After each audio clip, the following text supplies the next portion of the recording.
Liberalna demokracija pisno sporočila poslanski skupini socialnih demokratov, da naj se pridruži ideji in verjetno je želja tudi realizaciji vložitve interpelacije zoper ministra za okolje in prostor gospoda Podobnika zaradi njegovega nespoštovanja zahteve Računskega sodišča za ureditev vprašanja načina plačevanja taks za varovanje okolja oziroma ravnanja z odpadki. Jaz bi rad sporočil, da smo gospodu Špolču telefonsko, ko bo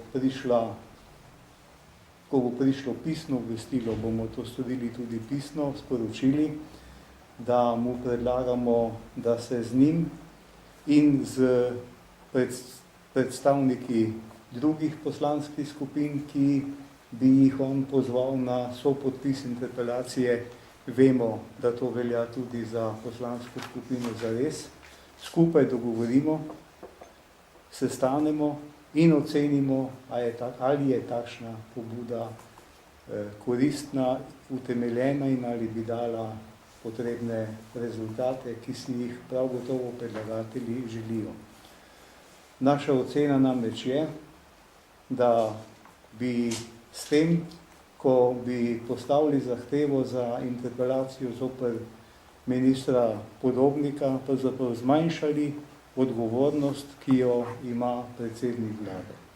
Vsi namreč vemo, da je s strani Računskega sodišča predsednik vlade dobil zahtevo, da ukrepa zaradi neravnanja pristojnega ministra in da se je predsednik vlade pričel izgovarjati na različno razumevanje določb zakona o Računskem sodišču na ta način, kot da za njega in za njegovo vlado zakoni ne veljajo, ne velja pravni sistem v naši državi in da je on tisti, ki lahko ocenjuje, kdaj mora v skladu z zakonom ravnati ali ne.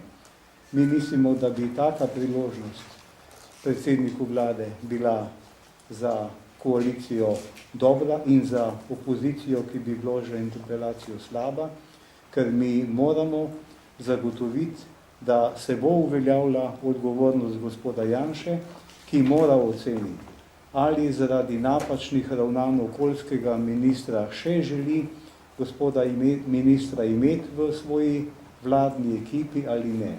Njegova stvar je, kako bo ob tem ravnal, njegova stvar je, ali bo dajal prednost korektnemu delu ministra ali dejstvu, da Slovenija v tem času predseduje Evropski uniji. On ne more vse to prelagati na odgovornost državnega zbora, kar bi se dogodilo, če bi mi vložili interpelacijo.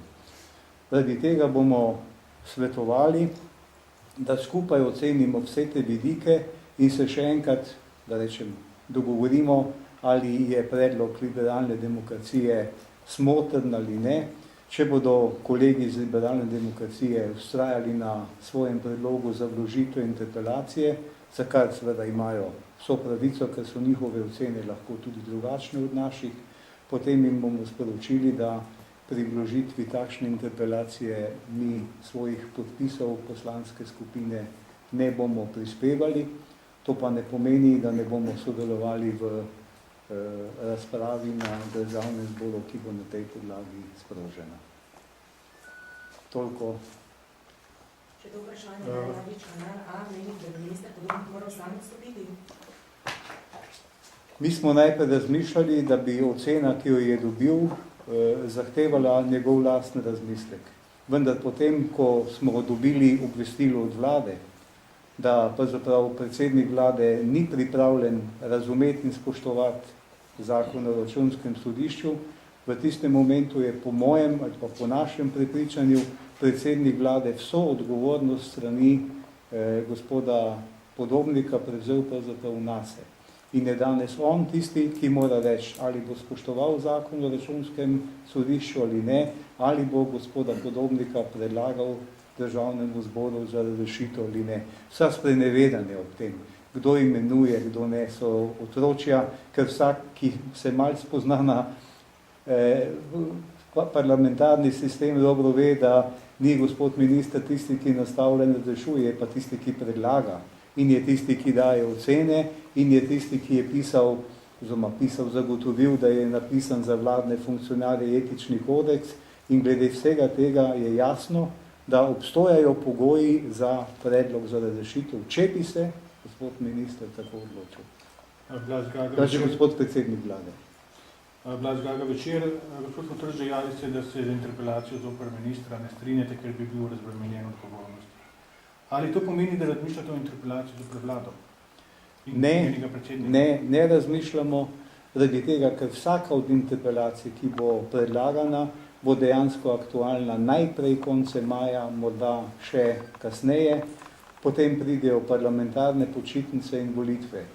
In kot se reče, srečamo se septembra na volitvah in takrat bodo med ostalim državljanke in državljani, volivke in volivci ocenjevali tudi, ali želijo predsednika vlade, ki ne spoštuje našega pravnega reda in zakonov še za naslednji mandat. Vsaka interpelacija zoper njega, zoper vlado, ki bi tekla konec julija ali pa še eventualno kasneje, bi bila še toliko bolj kot ta, o kateri zdaj govorimo, v korist predsedniku vlade oziroma njegovi vladi.